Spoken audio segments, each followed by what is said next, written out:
Welcome to Cosmic Disclosure. I'm your host, George Noory, and I'm here with Emery Smith. Interdimensional beings. Are they ghosts? Are they extraterrestrial? What exactly are they? Emery Smith, welcome back. Thanks, George. Emery, when we talk about interdimensional beings, what are we talking about? We're talking about a race of beings hundreds of millions of years ahead of us that have already been able to master how to change their form. They are allowed to switch their atoms and photons around to take almost any form they want and travel through time and space. It can go from a light body to a 3D body. It can change its frequency at will to go to another dimension. It can phase in, phase out, bleed in, bleed out of multiple dimensions. That makes it an interdimensional being. At any time? At any time by its own will. Are they physical or are they somewhat ghost-like? Yeah, that's a great question. I get that a lot because a lot of these sightings and things, people are referring them, as ghosts, or people report ghosts being seen when they're really these interdimensional beings. The interesting science behind this is that when an interdimensional being enters our dimension, he falls under the laws of our three-dimensional reality. So he has to take some sort of form. But don't forget, light is form too. So that can be visualized by our five senses here on planet Earth, or through our solar system, in this universe, in this dimension. So as they come through, they might change from a light being into a form of their choice, or they also could stay in the light form.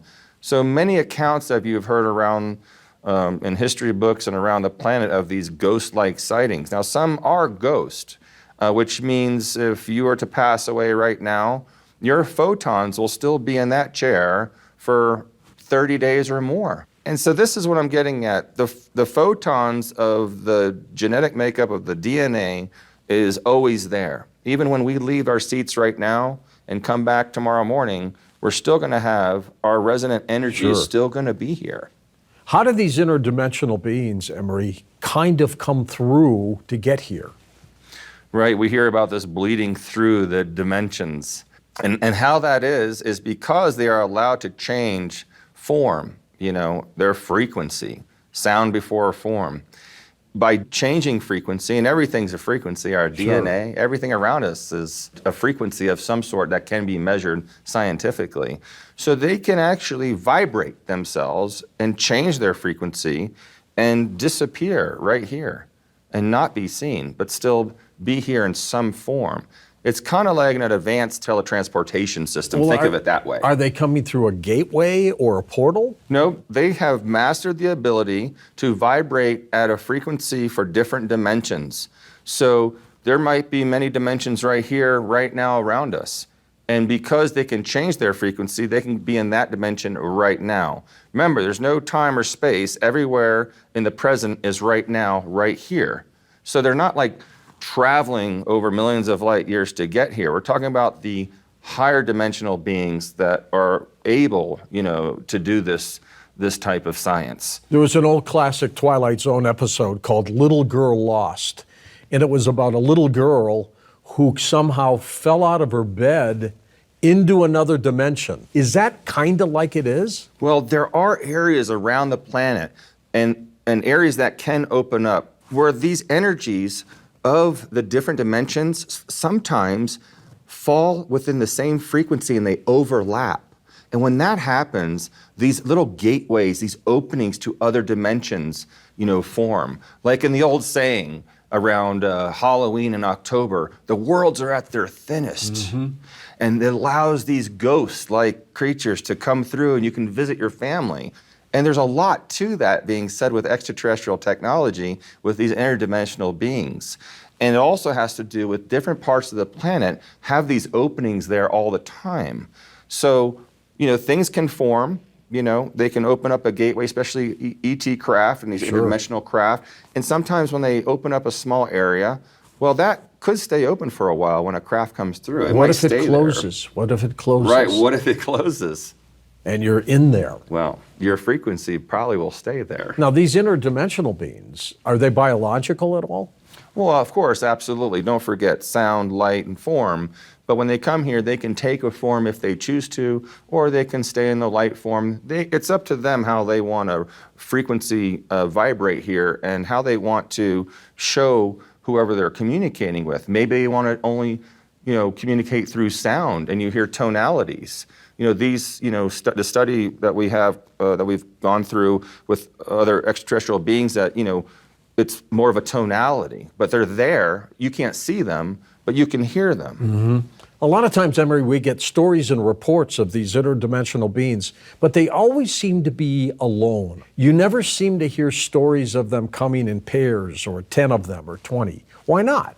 Well, that's not my experience. I mean, a lot of these interdimensional beings have traveled through, time and space, and have been able to open up right in a fabric, time and space, and you might just see a small ping pong ball of light, and that could be a whole civilization. Really? Because there is no size when it comes to these interdimensional beings. So you have to think about the physics and science behind that, of how to represent that when we're educating the public, that there is no size to anything when you're talking about interdimensional beings, because they are able to shift their atomic structure into light. This has been going on for millions of years on planet Earth. And the way they communicate is, like I was just talking about earlier, about tonalities and frequencies, and also taking the manifestation form of maybe a human being, and then helping us get more technologies and giving us ideas of how to improve ourselves. Are we interacting with them with technology, or is it more consciousness? Well, consciousness is the basis for all communication and for all the science behind interdimensional and multidimensional creatures. However, there are devices that they're working on to spot these people and these high beings. Technology? Very high technology, such as the neutrino light detectors and the satellites that pick up subtle changes in light.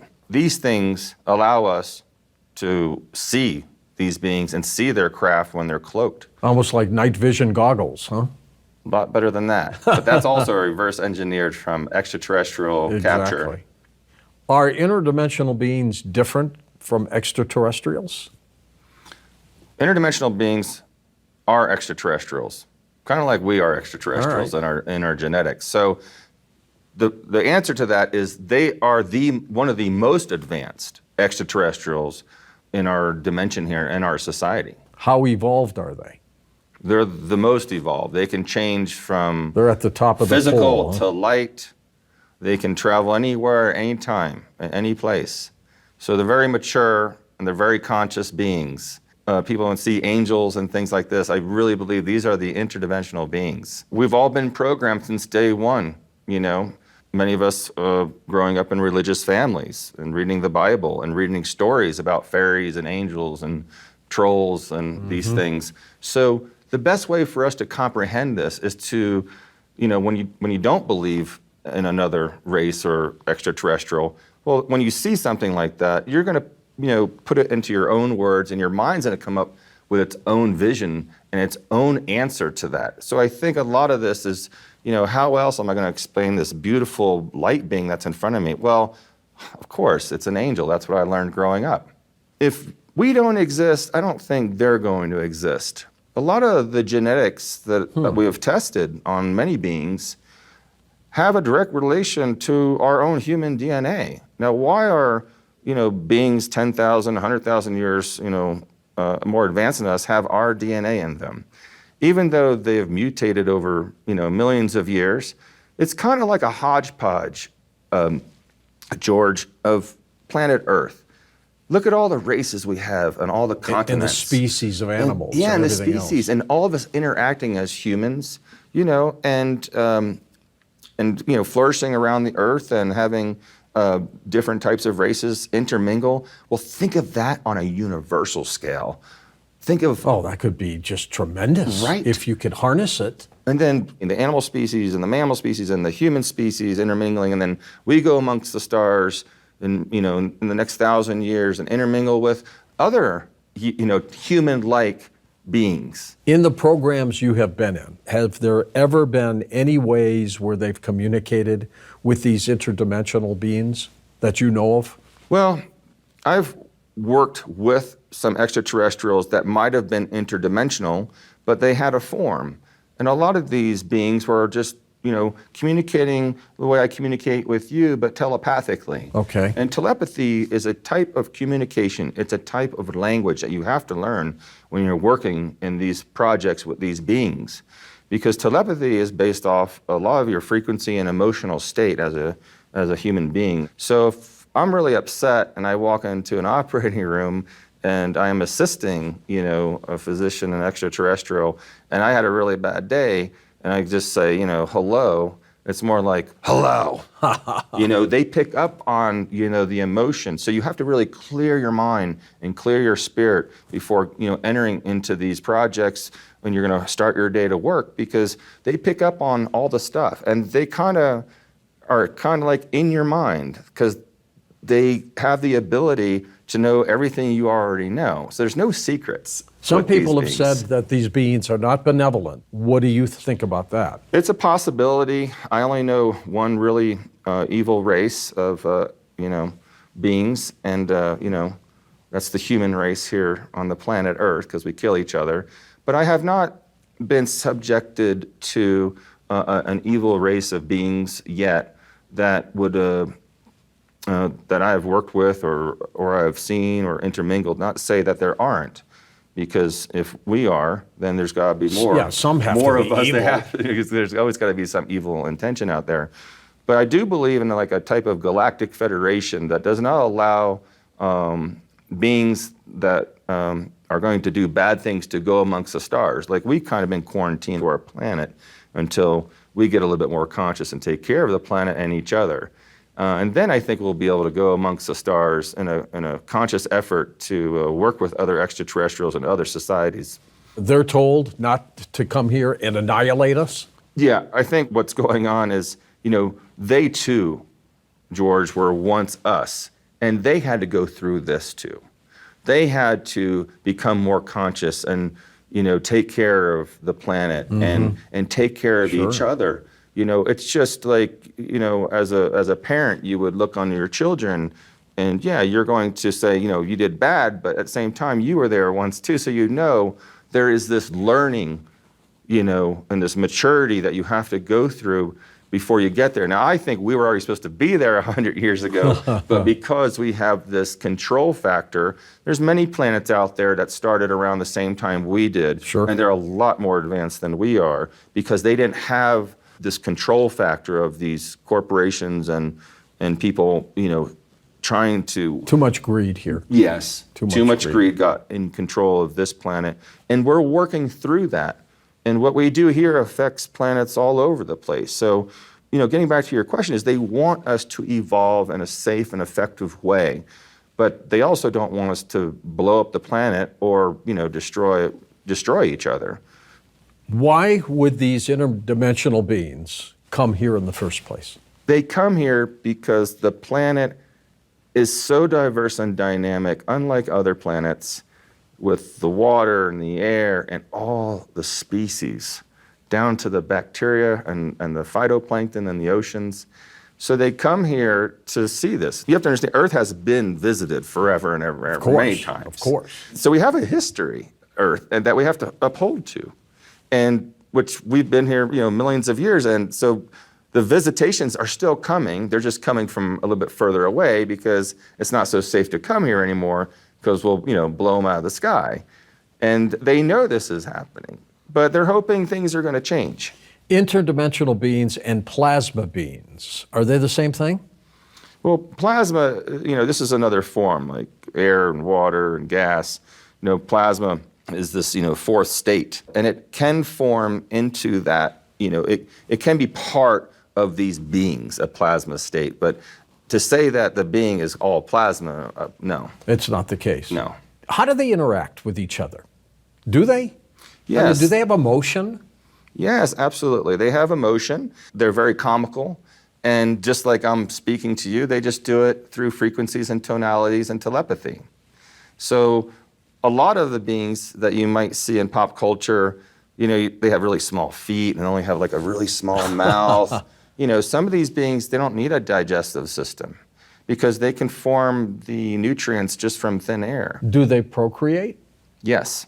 Not only do you have little entities, these beings also have pets. They have many different species like we do here on the Earth that are used for companionship. Do they have emotion? Yes, they do. These beings, when you get around someone that's really loving and fun and bubbly, it kind of rubs off on you, when you Oh, you go can out with your feel it. friends. It's and you guys are infectious. it's very infectious. So they have the ability to make you feel like that instantly, like instantaneously, if they wanted to. Do they ever come through to this dimension where we are and they look like us and you would not know the difference? They're walking around the planet right now, and you would not know the difference. I get this question where people are like, "Well, what's the little quirks they have that you could figure this out?" Do they have elongated heads or anything like that? And some of them, I have to admit, maybe their ears are just a little bit different, or maybe it's just something different that you notice that you don't usually see on normal human beings. Eyes different. Eyes might be a little bit twinkle in the different, a little bit bigger, a little bit further away, little things like that. But it's really impossible unless you've been in these projects and have really studied, the morphology of these beings to really know. If they were sitting right next to you, you wouldn't know, or walking through New York streets, you wouldn't know. But working around them, you might catch on a little bit on physical characteristics and quirks like that. But you would have to be around them for a while to pick that up. Are governments and secret programs, corporations, working with them for any specific reason? Well, I know they're working with them in the projects to assist with technologies and engineering and geological things that they need help with. Some have been captured and have decided to stay with us. That being said, I think it's a positive thing to show a species from another planet coming here to help just work with us, kind of by volunteering. Now, when I hear the word interdimensional, Emery, I think of something multiverse. Is that conceivable? Is that what we're talking about? Right. Yeah, multidimensional just means there's, different dimensions, and interdimensional is the actual, going from one place to another. To another. And the multiverses that you hear about on TV and in science is that. It's the different dimensions that are overlying each other right here, right now. And the only way to get there is by changing your frequency. And the gateways, again, fascinate me, these portals that may be out there. The military builds bases on different ley lines around the planet, and they use these areas because of the energy signatures have been shown that these are gateways to other places in the universe. Places that we want to go or places that we don't? Well, that's not for me to say. All I know is there's these portals that are around the planet and in the oceans that are protected, that they're testing, and they are using these, and craft are coming in and out of these. Not to say there are craft, by the way. Right. But they are monitoring these, and they're trying to, reverse engineer these and duplicate these. And there's lots of, in the classified projects, lots of videos, documentation, and pictures, and briefings on, how these devices work. But it has to do with the energy of the planet is how they are operational. And also, there's some way to turn them on and off.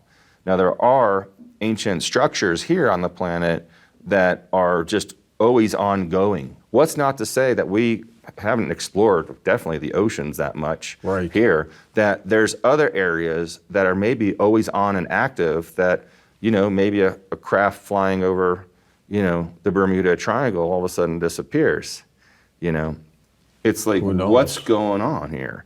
So there could be these rifts in time and space that during certain astrological times of the universe that these things open up and things go missing. And close. Right, and close. And close. Now let's tie this back into secret programs. Somewhere along the line, I think, governments are aware of the ability to travel in space through portals or time warps. They know about these entities, these beings. Something else is going on here, don't you think? I think it's limited to a very few governmental agencies, militaries, or even presidents of many countries. I don't think it's a widely known thing. I know just like we have our compartmentalized projects, military doesn't know what they're doing, but they might be investigating something themselves on a lower. Sure. The military is usually the security for all these compartmentalized programs. When people are like, oh, Smith was claiming he worked at Sandia Labs and Los Alamos Labs. No, they didn't write my check. I was working underground in that facility where each floor is rented out by a different corporation. Gosh. So, I mean, How long were you down there? I was in the military for 7 years, and I was only in the projects for about 4. Did you stay down there almost 24/7, or? Oh, no, it was like a 9-to-5 job. Oh, so you that I could would come out report to the surface and. Yes. There was only a few times that I got locked down there because they had incidents and things were going south for whatever security reasons. And you might have to spend the night there a couple nights until it gets cleared up. If interdimensional beings are coming here, are we going there? Like I said, because of the portal technology that I was exposed to and the time travel stuff, we're definitely traveling somewhere. I don't know where exactly. You haven't gone. Yeah, I don't know where we're going. Okay. Well, I've been through portals and time travel. But not other dimensions. But not other dimensions that I'm aware of. No, what do you mean by that? Well, sometimes you might go somewhere, even just going to work on some of these maglev devices that you hear about in pop culture. Sometimes, things happen and you kind of end up in a place that doesn't look so natural compared to like it would on Earth. Will we ever get help from these interdimensional beings? Yes, I really believe that. I believe that if more than half of the Earth's population is going to be compromised, which one nuclear warhead would be. Absolutely. If a major destruction of the planet because of earthquakes or other things were going to happen where, like I said, more than a third of the Earth would be destroyed, I do believe they would definitely intervene, which they have kind of done on and off in times where volcanoes and earthquakes were going off.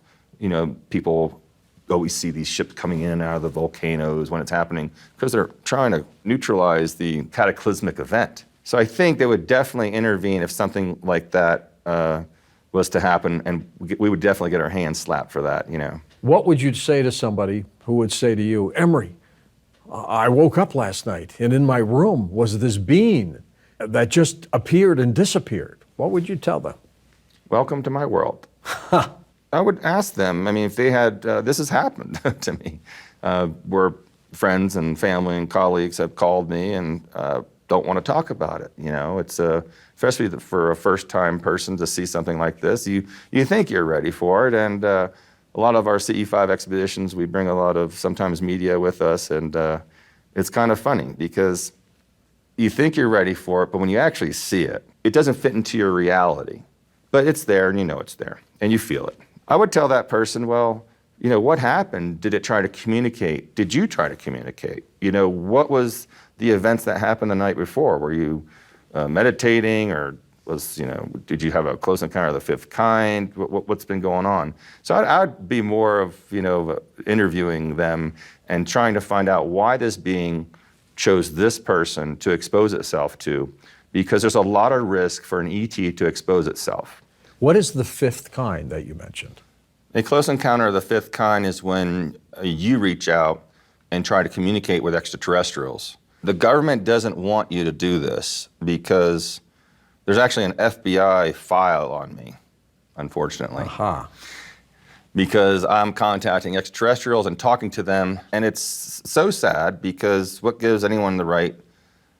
And I figured it out. It's a backup plan for the United States government to fake an alien invasion, an extraterrestrial invasion. Which is Project Bluebeam? Well, I don't know what the pop culture terms are for this. I just know for a fact, 100%, because my FBI people told me this, my CIA people told me this, and to warn me that they're making a file of people like you And when this happens, you're going to be incarcerated because the story is you brought them here.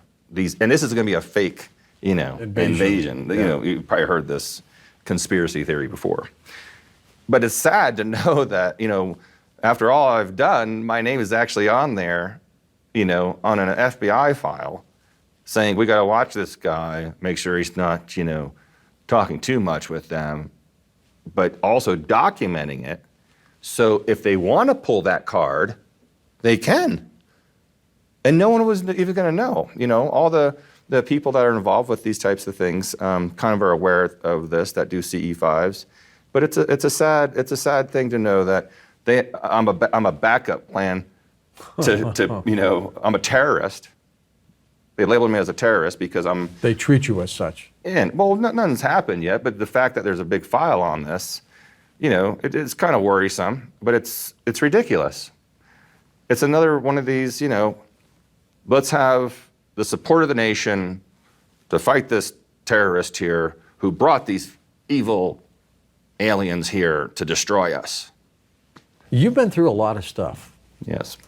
If you were to write an autobiography about your life, how would that last chapter end? I would finish the book by giving my own opinion of what the future is going to look like for us. Our lives are getting easier. We're living longer. Very positive things are happening on the planet. You're really upbeat. I love it. I'm so thankful to be here at this time and make a difference because I just see the future. And it's so grandiose if we can just get our act together. And I believe the cities are going to improve, the pollution's going to go away, we're going to be able to clean up this place, and it's just going to be the most magnificent place in all the universe. Emery, thanks for being on Cosmic Disclosure. Thanks, George. This is Cosmic Disclosure with Emery Smith. Thanks for watching.